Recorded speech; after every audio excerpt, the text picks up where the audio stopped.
Good evening, everybody. We really appreciate you taking time out of your evening to jump on another Zoom call and thinking with us about this exciting new area and opportunity related to the Urban Renewal Authority in the city of Durango, and specifically what we're calling the Midtown neighborhood.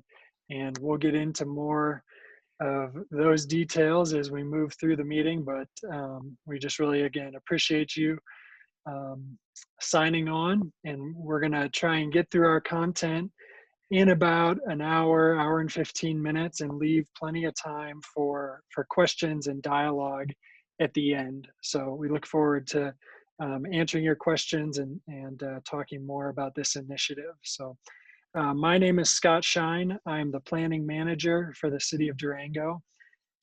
And myself and Alex Rugoff have been leading the effort from the city staff side to form and implement an urban renewal authority. I'm going to turn it over to Mayor Dean Brookie for a few minutes just to welcome everybody. Thank you, Scott. And I just need to check and make sure I'm not on mute, as I usually am, and appropriately so, but I'm not. So I'd like to take this opportunity to really welcome everybody. I see 28 participants at this point online, so that's a really great turnout for what is our first public meeting of the Durango Renewal Partnership. Again, I'm Mayor Dean Brookie. I'm also currently serving as the chair of the Durango Renewal Partnership, which is a soft-sounding name for an urban renewal authority, which gives us, after many, many years of planning, including 8 years of my term on council, we have now authorized, City Council has created the Urban Renewal Authority, which we now have a wonderful new name, the Durango Renewal Partnership. And it is a partnership, and so I hope that those folks in attendance this evening consider themselves partners with the City of Durango. In those being property owners, the investors that will be hopefully providing tons of money for these new projects, not only the Midtown redevelopment, but other as we progress through our entire series of boundaries that will be developed, but also the design professionals too, my fellow design professionals that will create the vision for a number of the projects that will be resultant from our efforts. The other partner that's been a partner for a number of years now and getting us to this point is Downtown Colorado Inc., DCI for short, and we have Katherine, my good friend Katherine, and we've been to, this is not our first party, I can tell you that. So, but on the other hand, they have really helped us shepherd the creation of this Urban Renewal Authority, which we're so excited about launching. And now we're down to really making projects happen. And so that's what this meeting is all about. The first defined boundary of the Urban Renewal Partnership is the Midtown area. We saw some immediate projects that were potentially available to us, and would really like to work with you from now on to look at the visions and look at the innovative financial methodologies to achieve what I believe is the most significant vehicle for shepherding the growth, the visual growth, the social growth, and the economic growth of Durango. So with that, I'll get quiet and let Scott and Alex take it. And thanks so much for everybody being here this evening. Great, thank you, Mayor Brookie. Mayor Brookie mentioned Downtown Colorado Inc. I'd like Katherine just to introduce herself briefly and explain their role in the process. Hi, everyone. I'm Katherine Carell with Downtown Colorado Inc. We're a statewide membership association of which you are a member. We work with business improvement districts, downtown development authorities, urban renewal authorities, and others who are champions for their downtowns, town centers, and commercial districts. With this process, we're really pleased to be a part of the team. We've been working with the community and helping with education around what is urban renewal, how does it work? And we had a whole series working with many communities in the Western Slope over the last couple years. For this specific process, we're helping with the engagement and facilitating some of these meetings, thinking about how to really get people involved. So I'll be monitoring the chat and bringing up questions that come about there. So if you have any questions while presentations are going on, please do feel free to put them in the chat, and I will call the attention of our speakers to them as we go through our discussion today. Thanks so much. Oh, and I did also want to point out Jesse Silverstein and Kylie Brown from our team are also on the call, and you'll learn more about them soon. Great. We owe a lot of thanks to DCI and their team and the expertise they've brought in this process. So we're going to get started now with the content of our meeting. I'll give an overview of the Durango Renewal Partnership as an organization, what some of the tools are that are available to us as we look to implement urban renewal activities in specific parts of the city, and talk about the vision and the priorities of the organization as a whole. And then Alex Rugoff is going to talk more about the financing tools and specifically drill down into what the Midtown area is and why we saw it as a high priority for getting started in implementing urban renewal in Durango. We also have Andy Arnold, who's a planner with the consulting firm SEH. He'll talk a little bit about some of the survey work and assessment work that's been happening in the Midtown area. And then, like I said, we'll close with some survey results and also a substantial amount of time for Q&A. So as you have questions, either like Kat said, jot them down in the chat or keep them in your own notes, and we'll have time to cover those at the end. So this first slide just highlights that this has been many years in the making, as Mayor Brookie pointed out. We worked really hard on the front end to get the word out to the community about why a URA would be a good tool for Durango. We spent a lot of time talking to our partners, and you can see them across the top of the screen there. So this is truly a partnership. It's led by the city, but with La Plata County, the school district, and then the Business Improvement District as our core partners. This wouldn't have been able to happen without them, and they'll be intimately involved as we move forward. Next slide here shows that the fruit of that effort in reaching out and explaining what a URA is was overwhelming community support for the formation of the URA. This happened back on May 5th of this year. Had about a month or two delay because of the pandemic, but we still got it through. It was a high priority for City Council. And you can see by this quote on the slide here from the 9R board, who unanimously adopted a resolution of support, that this will be a tool that can support a wide range of organizations in our community for a wide range of purposes. So here's a quick poll question for you all to respond to about the Durango Renewal Partnership. I'm sure many of you have been involved in some of the meetings that happened during the formation. But this is just to refresh our memory on all the work that went into getting us to this point. So next slide.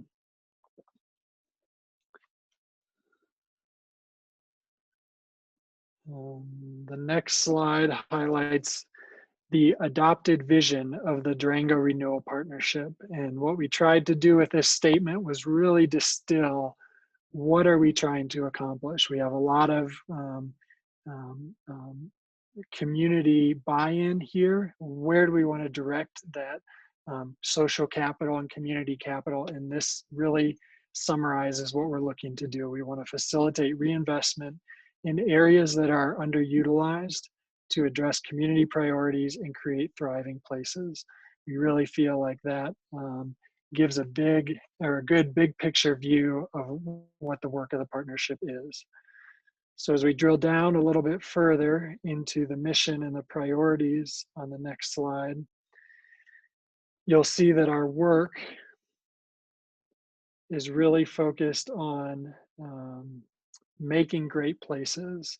And we feel like one of the tools that has been lacking in the city's efforts to do this has been this idea of public-private partnerships. And that's not to say the city hasn't been doing this type of work, but a formal organization that can structure these partnerships, that has some tangible financial incentives for the private sector to invest, has not existed up to this point.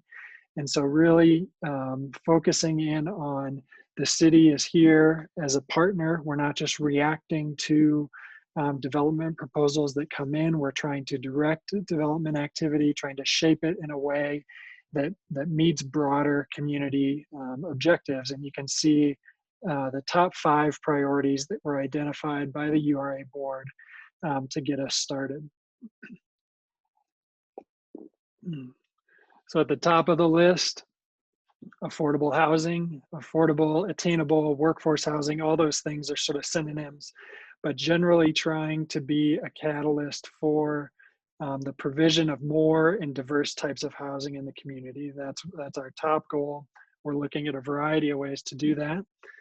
We want that housing to be in an environment that is suitable for transit, supported by transit, or walkable. And we'll talk about how the Midtown area really fits that criteria. We want to be a partner in supporting business expansions that help create new jobs or retain existing jobs, and use the partnership model and the collaborative mindset to really be a player in creating and retaining jobs. And then, as many of you are aware, and many of you are involved in these efforts, the arts and culture, and what's also referred to as the creative economy, is a real high priority right now for City Council. And this is a good way to support arts-based businesses, more cultural enterprises that may not be financially viable without some sort of a partnership with the city. So those are the top priorities that were identified. We think that covers what we heard from the community in our outreach, and now we're jumping in to start addressing some of those priorities. So next slide. So at a high level, again, I think a lot of you know this, but a URA is an entity that's allowed to be formed under state statute. And when you follow the process according to Colorado state statute, it enables the implementation of these types of programs and activities. So after taking the steps, getting the formation resolution passed by City Council, we now have this sort of great laundry list of things that we can be pursuing as an organization. Everything from supporting investment in better infrastructure, to preserving open space or creating great public spaces. Like I said, supporting housing through a number of types of programs, everything from sort of rehabilitation of existing housing and supporting that with grants or loans, to the development of new housing and making sure that there are attainable units as part of new housing development. And then one of the most powerful tools that we'll get into a little bit is called tax increment financing.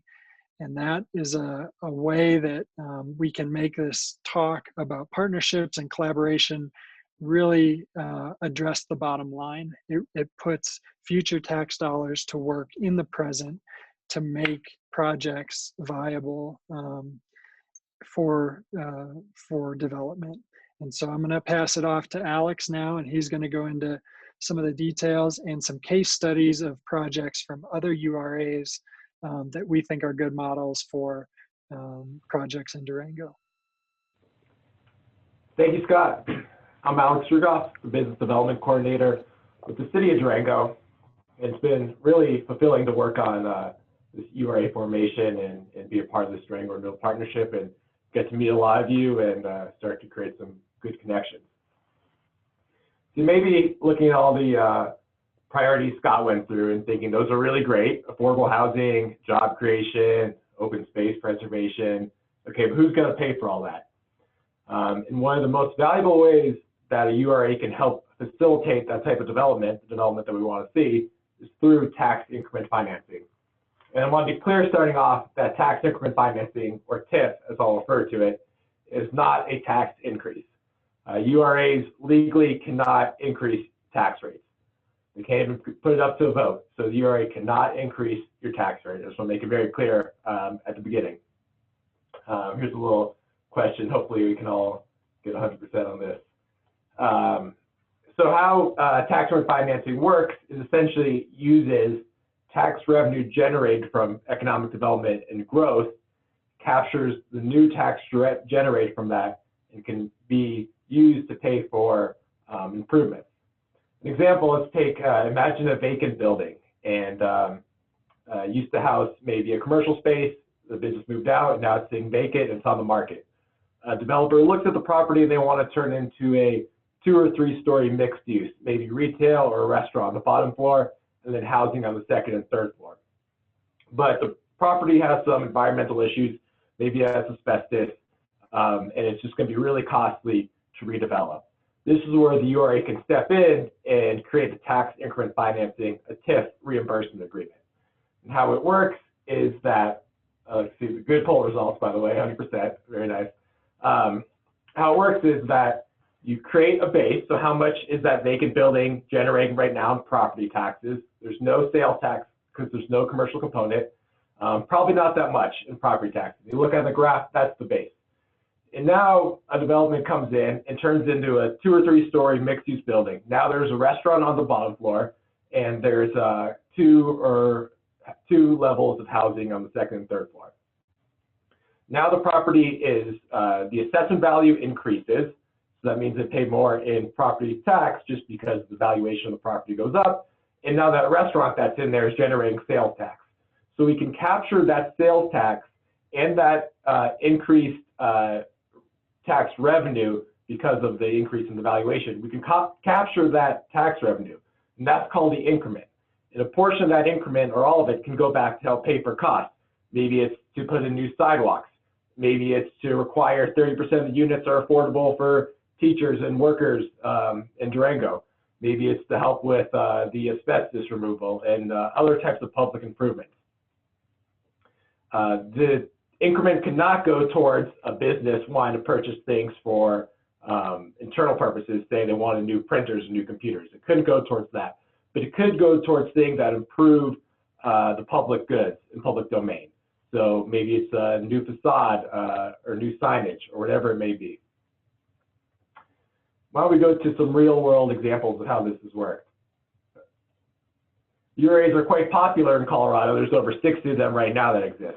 One good example is Denver Urban Renewal Authority. On the left here is the old, I think it's the Forney Transportation Museum. It used to be an old tramway factory back when Denver had a lot of streetcars. It's a historic building and it had a lot of environmental contamination. This area wasn't that thriving. A lot of businesses didn't really want to go and invest there. And so Denver created an urban renewal authority and they focused on, okay, how can we make this a more vibrant area? How can we attract businesses here? And so REI looked at this area and they thought, okay, it's not prime. We don't have a lot of consumers walking around out there, but we're willing to take a chance if we can work on a tax increment financing agreement. And so what the Denver Urban Renewal Authority did is they reimbursed REI with some of the newly generated sales tax that they created by going into this building. And that sales tax helped pay for some of the historic preservation of the building and as well as some of the cleanup around the sidewalks and landscaping. Now this area in Denver, for those of you familiar with it, is now known as the Lower Highlands area. It's really a thriving area. A lot of other small businesses have popped up there. It's doing really well commercially, and that's because of this public-private partnership. The Denver Urban Renewal Authority was willing to take a chance. REI was willing to take a chance and move in there, and they worked together where this probably would not happen if it wasn't for this partnership between the public and the private sector. This is a big example of a historic building, but URAs also do a lot of other great work too, around streetscaping and landscaping and branding. Arvada has a great urban renewal authority that's done a lot on affordable housing and mixed-use development. They created an urban renewal area in what they call their Ralston area, Ralston Creek. And on the left was how this area looked prior to the urban renewal authority. It kind of looks a little bit like North Main, or maybe some areas, some corners of the Midtown block.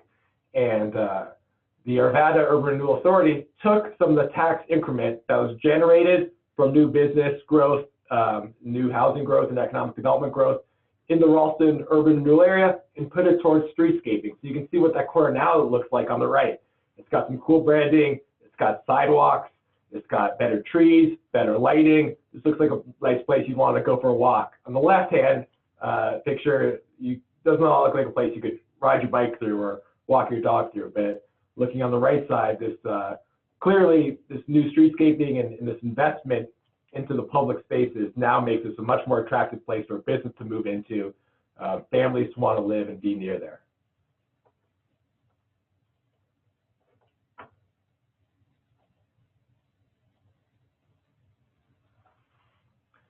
So what is Midtown? I think when a lot of you got this letter in the mail, you thought Midtown. I've never heard of Midtown, and we're trying hard to get that term more and more out there. On the right here is a map of the Midtown area, and we decided to call it Midtown because it's not quite North Main, it's not quite our core downtown, it's kind of our Midtown. It's really situated between two of our most valuable assets, our Main Avenue and our Animas River Trail. We feel there's a lot of underutilized potential here for the type of growth that we want to see. The map may look a little funky, and that's because we drew it as strategically as possible to include properties that we think would be interested in using some of the tools available to URAs, while excluding a lot of single home residential properties. A few may be in there, and that's just because they're scattered throughout this area. But we see this as strategically drawn to include properties that we think would benefit and be interested in partnering with the URA.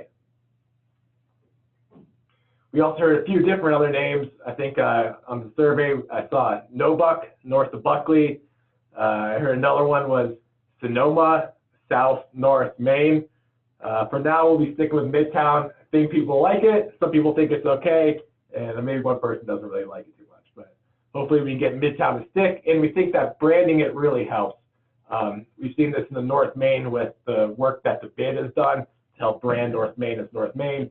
And so the more and more we can brand this as Midtown, the more it can get its own type of character and attract commercial activity.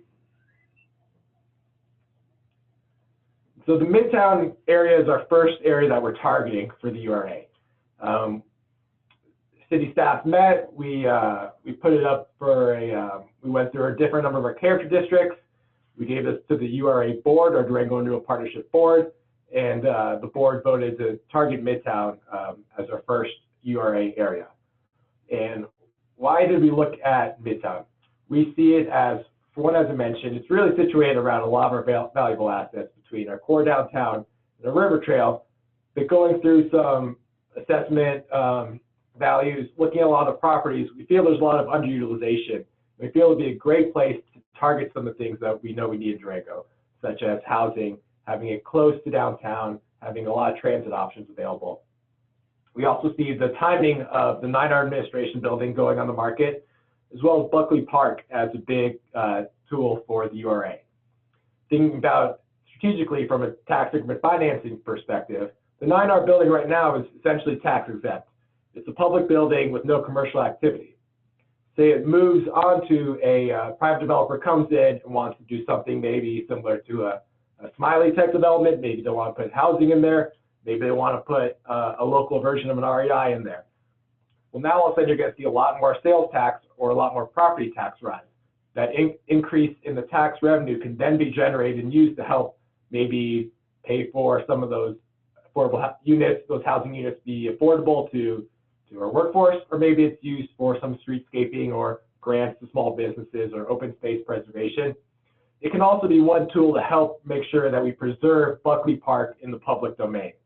I think the community is pretty unanimously in agreement that Buckley Park is obviously a core part of Durango. We want it to remain in the public hands.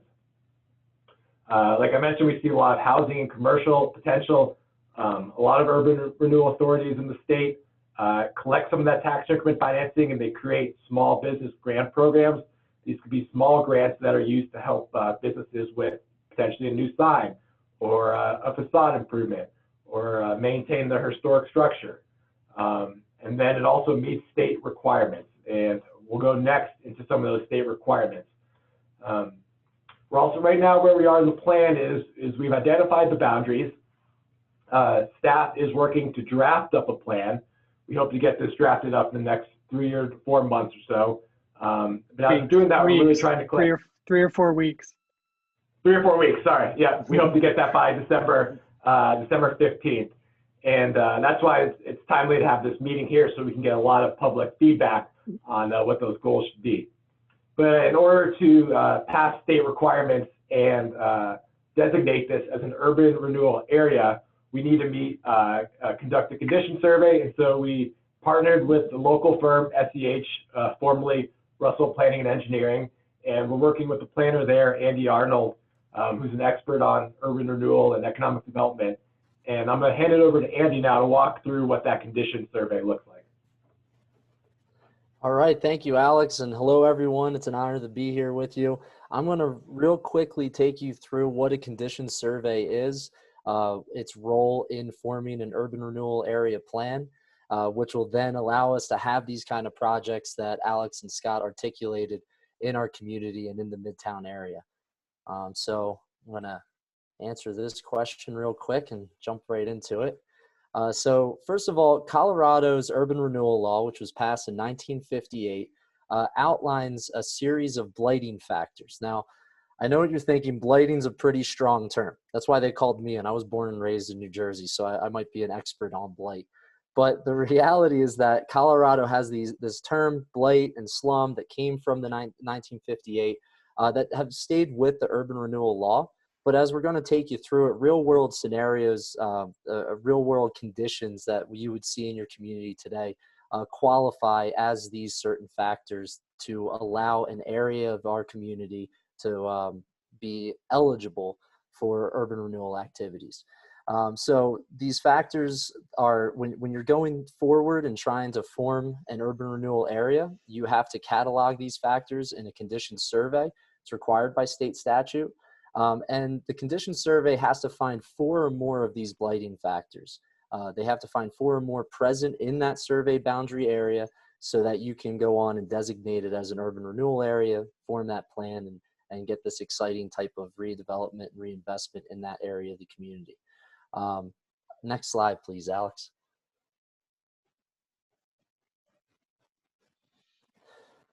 So the purpose, and this has been stated by Scott and Alex, but the purpose of an urban renewal authority is really to target area activity in areas of a community that have certain conditions which I would say arrest sound development. So it's important. The condition survey is not intended to analyze an area, a specific property. It's supposed to analyze an area in its entirety. So just so that you know, when we talk about blight and I talk about some of these conditions, I am not calling anybody's particular property blighted within the Midtown area. This is more of a general overview of what is going on in Midtown and trying to identify those conditions which may be preventing the types of development we would like to see in Durango. Many of these conditions can be naturally caused, like steep topography that can make development difficult, or many of them exist in the public domain. So certain road networks, lack of bicycle and pedestrian infrastructure, cracked sidewalks, those things can qualify as blighting conditions under Colorado's urban renewal law. Next slide, please, Alex. So a draft condition survey has been completed. We've been working on this closely with the City of Durango and the Urban Renewal Authority Board. You're going to have access to that draft soon. And so we have found 7 blighting factors that are present within the Midtown survey boundary.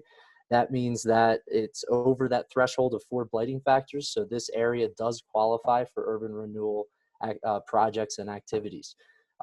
We found the 7 blighting factors that are listed by state statute have to do with deteriorating structures, inadequate street layouts, faulty lot layouts, unsafe conditions, deterioration of site improvements, unusual topography in certain areas, and substantial physical underutilization.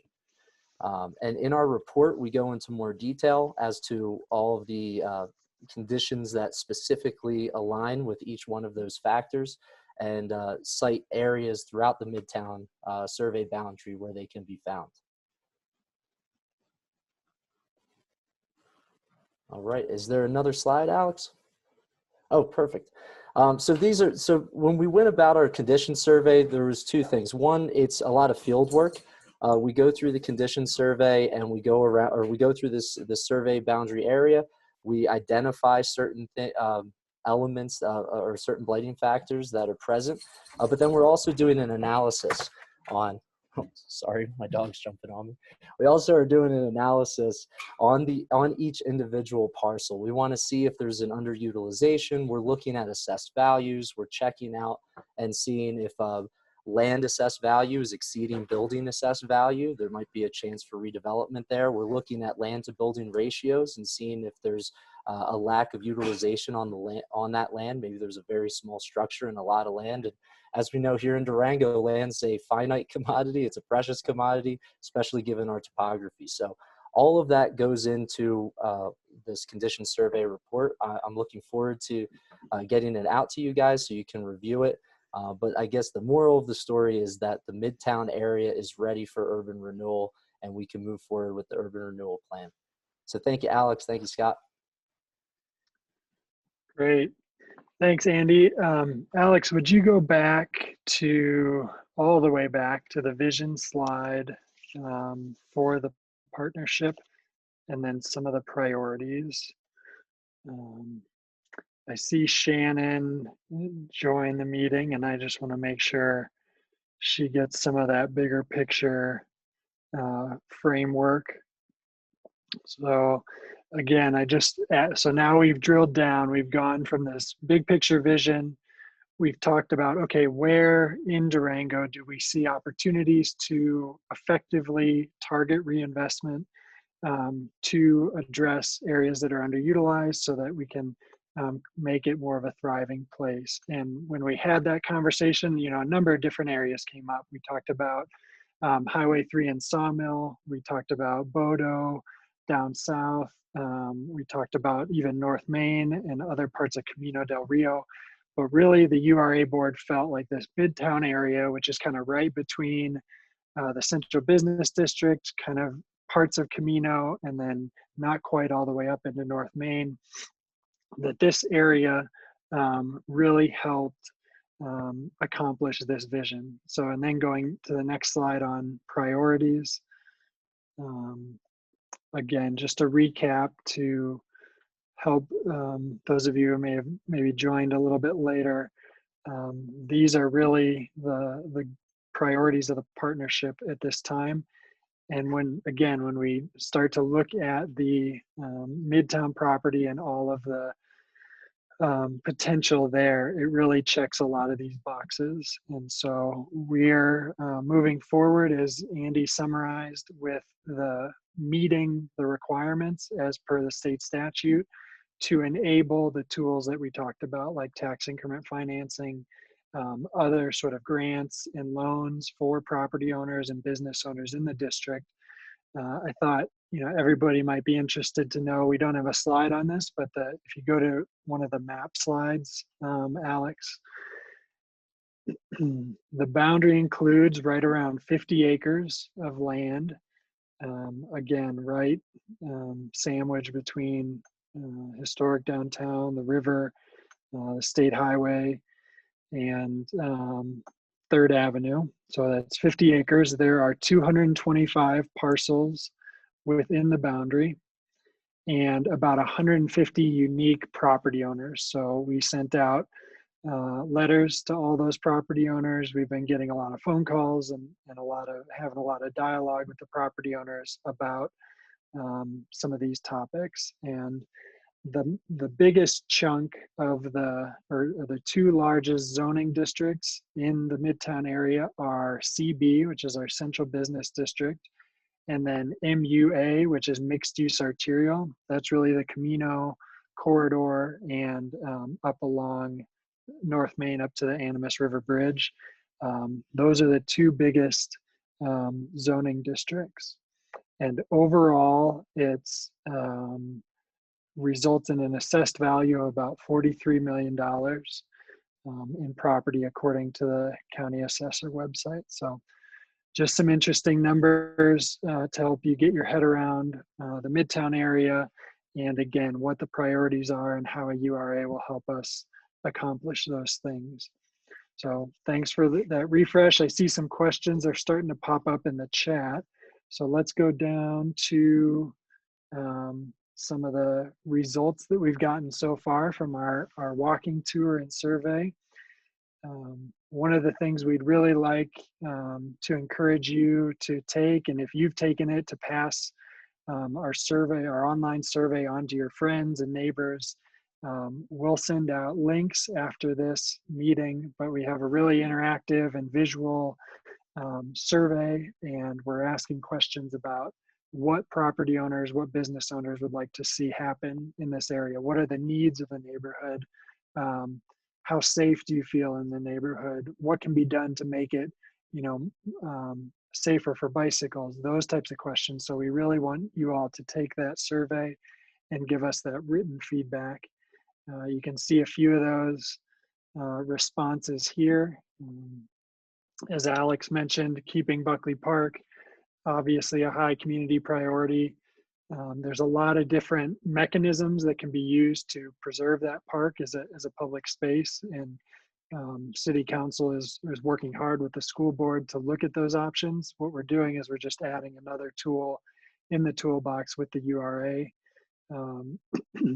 And we see opportunities for the 9R admin building, some ideas suggested there.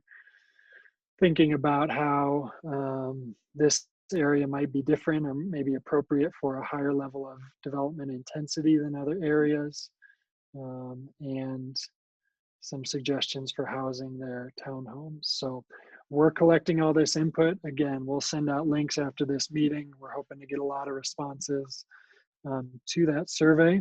And I think now we can break a little bit and see what questions came up in the chat and open it up for other questions from participants.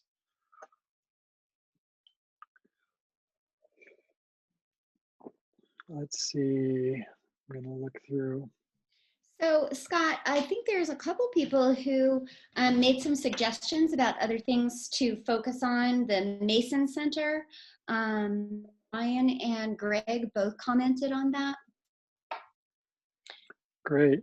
And then also yeah, the Durango Mall. Okay, and Alex, if you want to go back to a map, we can just, so everybody's on the same page. The Mason Center is the old school that was the city gymnastics facility for a while. That is across 3rd Avenue from the current boundary, and it's definitely, an option to include that area. And we'll take that feedback and talk to the board about that. Sort of the reason it wasn't included initially was kind of going across 3rd Avenue and reaching out to grab that property. Just obviously extends the boundary, and we're not sure exactly what the neighborhood vision is for that parcel. And so I think we want to get a little more clarity on a specific vision from the neighbors, from the rest of the community, about what they want to see on that area before including it in a broader area plan. So that's some feedback on that, but it's great input, and we'll definitely bring that up to the board. The Durango Mall has also been on our radar as an urban renewal area. we've reached out to some owners in that area, and there is some interest, and even up by all the way up to natural grocers. And there's the sort of motorcycle shop and Four Corners River Sports. There's some land behind there that could be some additional housing. So the Durango Mall is definitely another option for a future urban renewal plan area. Very good. We have another question, Scott, which is, will these also be reviewed by the city's sustainability department? A lot of cities are moving to more green and open spaces for livability by locals, and having a building footprint take up the entire lot is not always a good thing. That comment is from Waylon Ryan. Great. Yeah, that's a good question, good point. It's helpful for you to know that Alex and myself are in the community development department, and one of the divisions within community development is sustainability.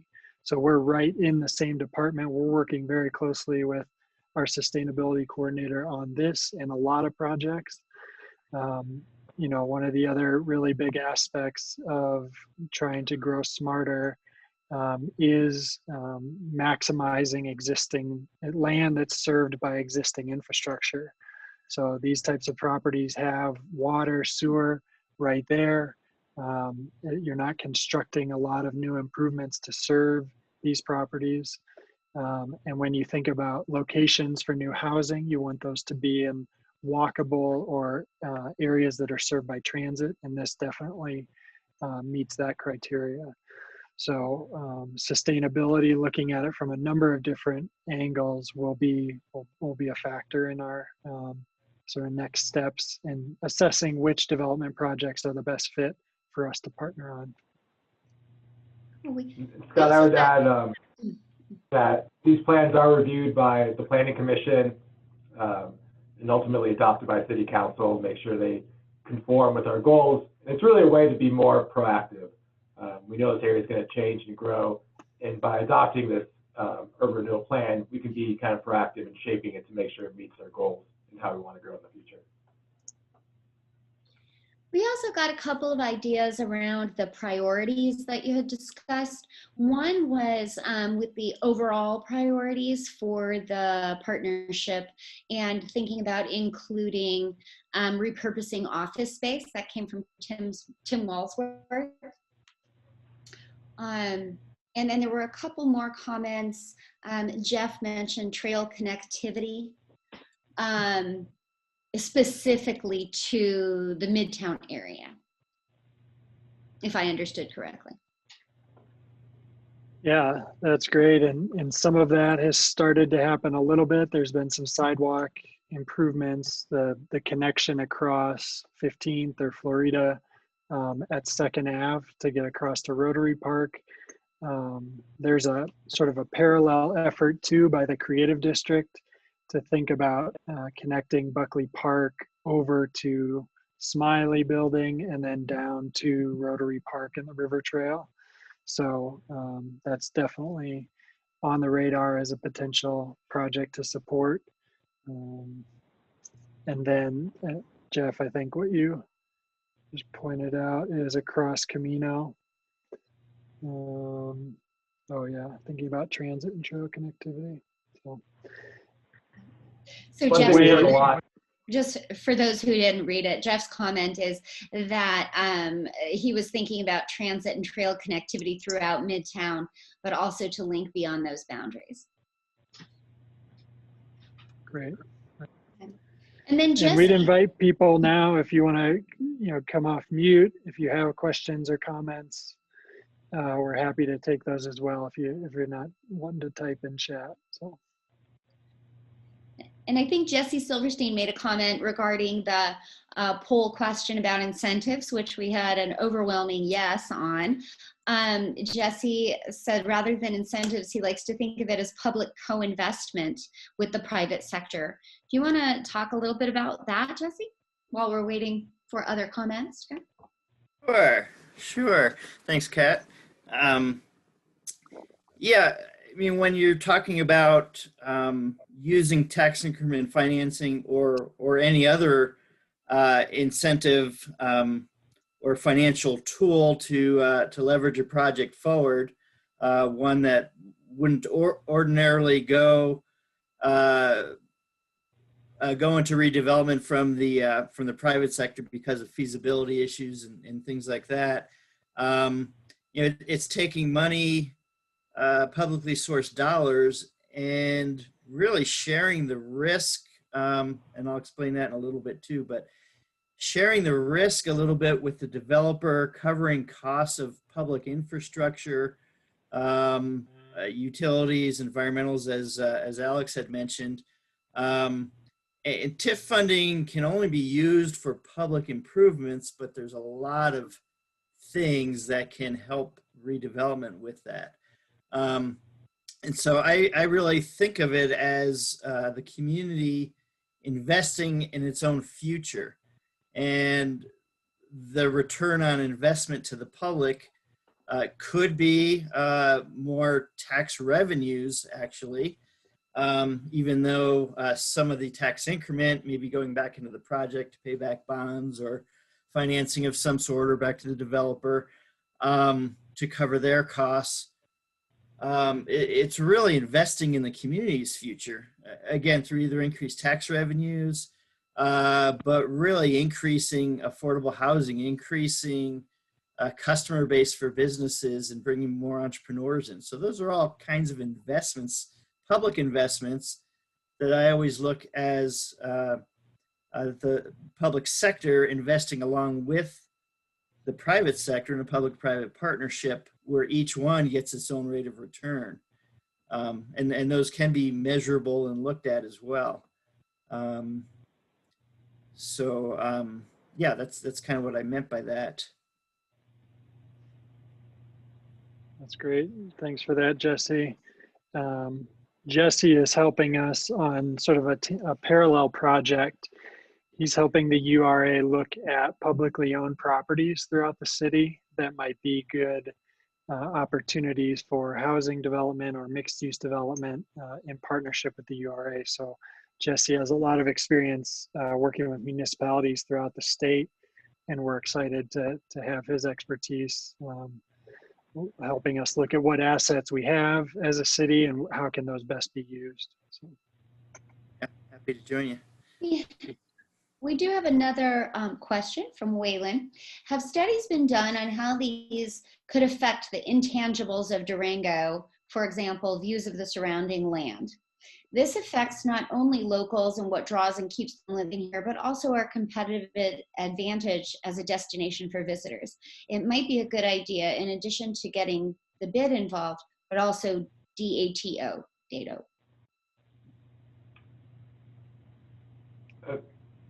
Alex, go ahead. I can answer that partially. I think that's a great question, and I'll tell you, we've had some good conversations with DATO, now Visit Durango, and their executive director and board. They've been excited about how we can use this tool to kind of shape our growth and make sure that it fits our priorities, matches the character. And that's a lot of what trying to get this feedback, this meeting and getting feedback, is to see, the density, what the top priorities should be. And so we see that as a working alongside our partners, including DATO and the bid and others, to kind of shape how this Midtown area grows.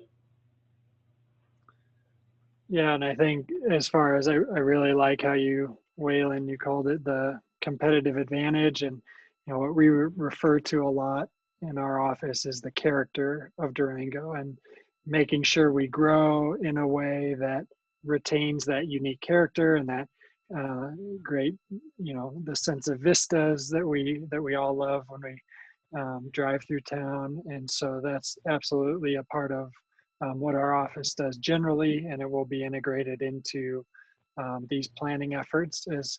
As Alex mentioned, in addition to the condition survey that we shared with you, we have to draft up a broader urban renewal plan that talks about what are the types of projects we want to do, and that has to show that projects will be in conformance with the comprehensive plan and with other area plans that have been adopted. So we have these other guiding documents that talk about those things you're referring to, and that has to be included as part of our urban renewal efforts. So it's a great question, and something we put a lot of energy and thought into. All right, we've got a lot coming in now. Some really good questions here. From Ryan, we have, how will this plan coincide with those on 3rd Avenue in the Historic Preservation Board's overview? Yeah, another good question. So Third Avenue is a National Historic District, and so for projects that impact properties in that historic district, they will be reviewed by the Historic Preservation Board. One example of that is I forget the name of I think is it Juniper Apartments, way on the north end of 3rd Ave. Just went through a remodel, and it's independent of the Urban Renewal Authority, but that was reviewed by the HPB. There weren't a lot of exterior changes, so it wasn't a major problem for HPV, but any of those properties that are along 3rd Avenue that are in that district will have to go through the historic preservation review process. As I mentioned, Alex and I are in community development. The Historic Preservation Board is administered by the Community Development Department, and so we can play that role of sort of facilitator and problem solver to make sure a project complies with those standards and also meets the property owner's needs. So there's a lot of great synergy here between different city efforts and making sure they're all lining up towards the same end. And one reason we're calling it the Durango Renewal Partnership is we want to focus on those partnerships with community groups. The Durango Urban Renewal Authority, we don't think of ourselves as urban, and the authority may not be as inviting as the Renewal Partnership. So it's kind of a reflection on how we're trying to be intentional with working with community groups and going at this in a comprehensive way. I don't want to skip any questions. I saw Tim Walsworth asked about estimates for funding within the URA area. I'll tell you, Andy might be able to answer this question, but Andy's working on a forecasting, and he's got a pretty sophisticated model. Andy, I'll hand it over to you if you want to take a stab at this question. Sure thing. Thanks, Alex, and thank you, Tim, for asking the question. One of the you're absolutely right that we are going to try to forecast estimates in terms of how much funding could be created within the area. One of the things that's required by state statute are impact reports that are going to that coincide with the urban renewal plan for Midtown, and we're going to begin working on those shortly.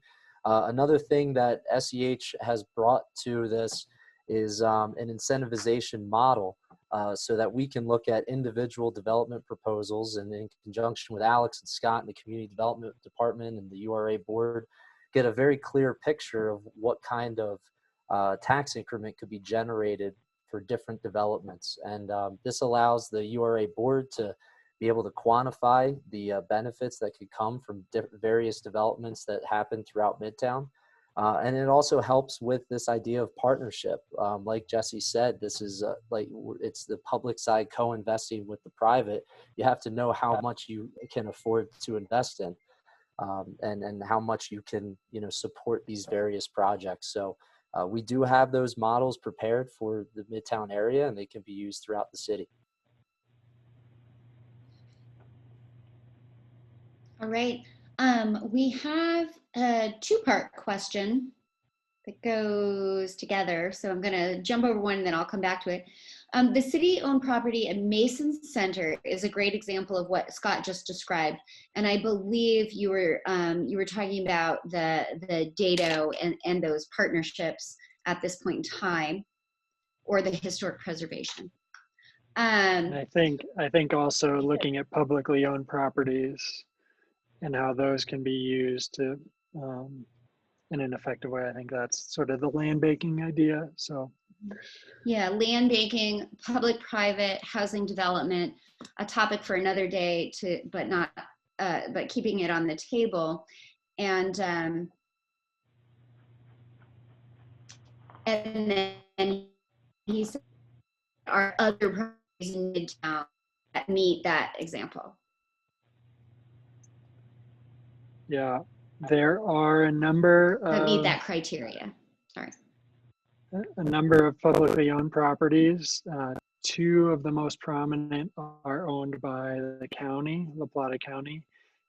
They have representation on our board, so I don't think they have a really definitive sense of what they're going to do, but the Old Main Post Office and what's referred to as the Schluter property, which is up on Second Ave, are both owned by the county, and there could be opportunities there. Again, I don't want to get out too far in front of what the county is planning, but those are publicly owned properties in the district. The other big one, obviously, that we mentioned was the 9R admin building. They are planning to move forward with a process to sell that admin building.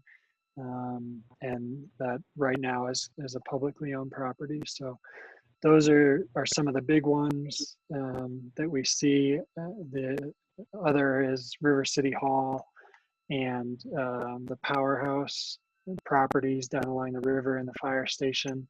Again, a lot of unknowns about the future of those properties, but you know, a lot of ideas have been put forth by the community, and once we have that sort of sorted out, it'll be great to have urban renewal tools available for the future of those properties. So those are a few of the bigger publicly owned assets in the area. We have a comment from Waylon. As far as affordable housing, a plan needs to be implemented to keep them affordable so asking prices don't skyrocket.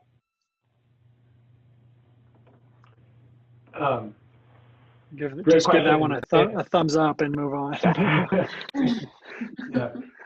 Okay. That's a great point. And, we also have a affordable housing plan for 2018.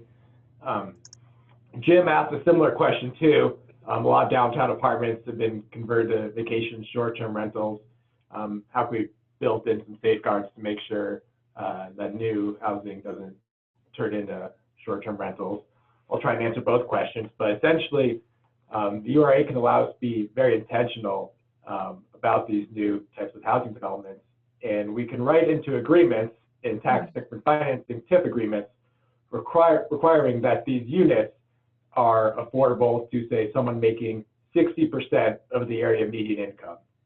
And so you can really write in some very clear safeguards to ensure that some units remain affordable if they are to receive any type of public assistance from the URA. So it really gives this partnership and organization a lot more leverage in making sure that new housing can meet our housing goals. Great. Then we have a question from Mike. Have all the taxing districts within Midtown agreed to defer their incremental property tax receipts? That's a good question, Mike. It's very on point. That's one of the key things that we'll be working on over the coming weeks. As we mentioned on the front end, you know, we've worked with those entities to help them understand the benefits of urban renewal and of having TIF as a tool for incentivizing redevelopment. And so everyone's aware. And now, as we focus in on the Midtown area, we're getting into more specifics about what that looks like. There's lots of different ways to structure those agreements.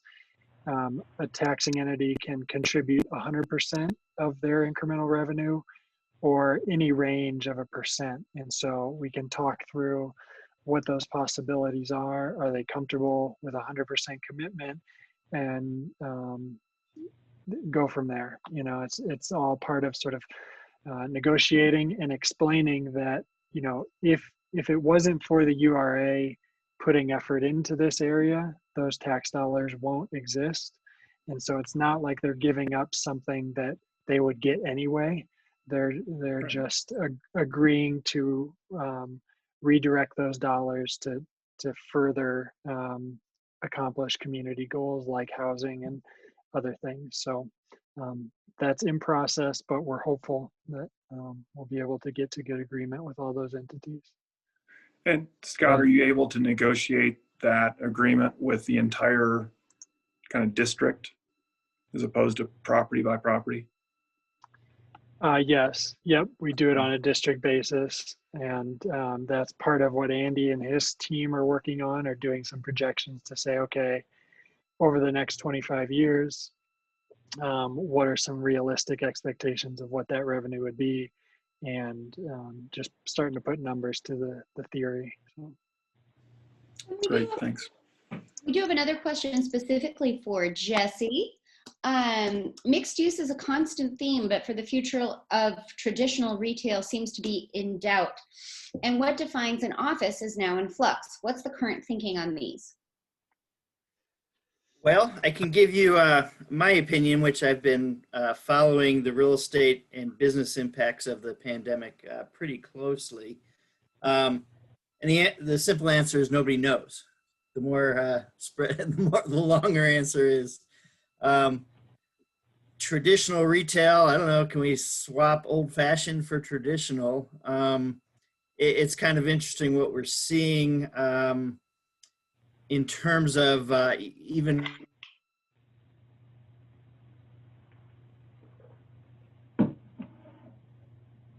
That is a cliffhanger. Total cliffhanger. And there it is. Let me see. Jesse just got sucked into a black hole. Oh no. I'll call Jesse. You guys keep talking. Facilities that are focused on delivery. Hey, or Jesse, pickup. can you start over? You froze right when you got into this. Yeah. Mm-hmm. Oh, I might be having trouble with my connection here. Yeah, I'll start over. Yeah, it's a big question of what's going to happen, but there are trends starting to form. I think people, business owners, property owners, consumers are all starting to get used to thinking differently about things. We've seen a lot of trends just today. I saw some articles about McDonald's and Burger King, Taco Bell, Chipotle starting to invest in new formats, physical formats of buildings, which are geared more towards drive-through pickup and delivery. So I think we're going to see some of that, and that kind of concerns me a little bit because I kind of feel like we're moving back towards a car-driven, automotive-driven kind of placemaking. That's a bad word to use because placemaking is the total opposite of that. And so really pushing the walkability concept is a really good thing. I do not think that the bricks and mortar stores are gone. They're not going to disappear because it's an experience. People like to have the experience of some things you need to touch or try on or see how it works or compare, and you want to be physically there. It's an experience of going shopping with friends, going out to a restaurant is always it's more of a social activity. So I don't think bricks and mortar are going to go away. I think actually there's been a trend more towards local shopping and supporting local businesses, which is a trend that was happening before. I think the pandemic accelerates that quite a bit. So what things are going to ultimately end up to look like in the retail sector, certainly there's going to be more showroom and inventory rather than the large footprints of retailers. There's going to be more delivery options, just-in-time deliveries. We've seen the internet shopping, e-commerce increase dramatically, primarily for department store goods, and which is why department stores are going away. In terms of office, I really like the co-working model, and except I will expand it to be more flex office. Some of the office tenants, there are new leases being signed across the country. A lot of them tend to be more shorter term. and this might be for retail as well, where a business does not want to commit to so many square feet for 3 or 5 years anymore. And again, this is also a trend that was starting before the pandemic, that the pandemic is accelerating, where businesses would like to be in a place that they can flex. They can add desks or workspaces they need to, or shrink as they need to, depending upon their situations. So it's a little bit more intensive than just a typical co-working space. But I think that flex model is going to stick around. Not everybody's going to work at home all the time. I've been working at home since March, and it's getting old. And so you know, the new economy is emerging. It is going to be a new economy. We're not going to lose bricks and mortar. I think the shopping experiences and people's attitudes are going to shift more towards, oh, here's a great excuse for me to get out, get some exercise, walk around, go visit and socialize, go do things. And I believe it's going to be much more supportive of local businesses. So it's not going away. Commercial space is not going away. It's just going to be utilized a little differently. That's great info, Jesse. Thanks for sharing that. And I do want to say, never doubt the ingenuity of Durango. This is the one place where they actually have a bike race go through a brewery, right? So I don't think they're going to go to the car model anytime soon. That would be my end of the race. I wonder, Sorry, Kat Scott, go and ahead. Kylie, if you could just bring up some of the poll results on We did priorities. have one question before we leave. Okay. Jeff asks, what interest, if any, has the city received from the owners of Town Plaza? And if there has been none, how can the city incentivize some action on that property? For that matter, how can the city encourage participation by any property owner? And we'll pull up the poll questions while you are answering. Awesome. Thank you.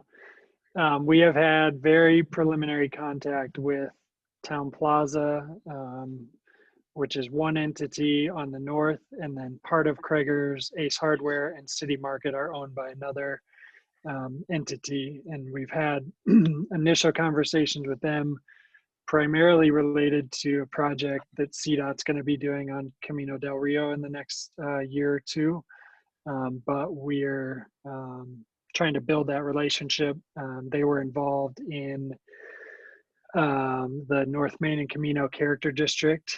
And so we have some initial indication that they're interested in just understanding what the tools are, but nothing much beyond that, Jeff. You talk about sort of encouraging participation, and that's another key point, is that, you know, being involved in an urban renewal plan area does not compel any property owner to do anything. It's not requiring any changes or that they take any action. It's really just opening up the opportunity. And so we're trying to make that case to show that, you know, look at this area, trying to share that narrative of this is an area that the city wants to see redevelopment in. We're trying to connect people, and that's why, you know, some bankers are here tonight. Connect people with the financing they need. But really beyond that, it's not any sort of forceful approach or requirements. And so it's a lot of just outreach, education to the community, and then trying to respond quickly when someone gets in touch with us about an idea. Hey, Scott, can I add to that? Yep, Just definitely. from some of the experiences I've had, talking to property owners, you know, money speaks very loudly, particularly in investment properties, such as a shopping center. And, you know, sitting down and talking to them about the opportunities it brings for them to either invest, and I'll honestly, I don't know the property that well, but talking with them about opportunities for them to invest with the rate of return on their investments, and creatively talking about what the URA will bring about in terms of change, a better business climate, a more conducive, friendly area to come to, all helps. And I would also add in some of the funds that you were talking about creating through the Urban Renewal Agency or through the partnership, could go perhaps back to and help them to do upgrades or property enhancements, things like that too. Great. So we have the top priorities here. Looks like a good even distribution, but with housing and small business growth sort of rising to the top. And then as we maybe sort of move to wind down, but definitely if there's other questions, please chime in. Could we share the results of the Are You in Support of forming a Midtown area? That one was encouraging. There we go. So looks like a lot of interest there. Again, we're committed to continuing to reach out and talk to all the property owners throughout the district.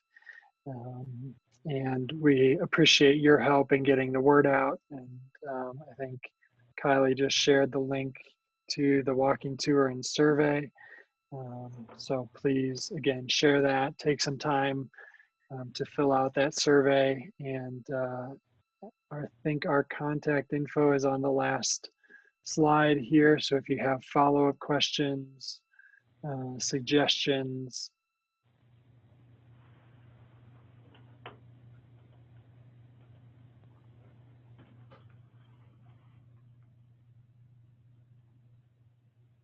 Scott, I think you went on mute. Nice to see the 100%. Nice to see the 100% agreement. It's rare. A country or community agrees on 100% anything these days, so that's really great to see. You're welcome. Unless you tell him the answer 3 times before giving him the poll question, Alex. Then it's You're very smart. it was a nice move. I liked it. Just And really fill it in. I was just saying that we as a staff are committed to continuing to reach out to property owners and business owners and welcome any feedback and appreciate your help in getting the word out. So thanks again for taking the time, and any final questions are welcome, but it sounds like there's a lot of talk about beer in the chat, so I think we should maybe wind down and let people get to their evening events.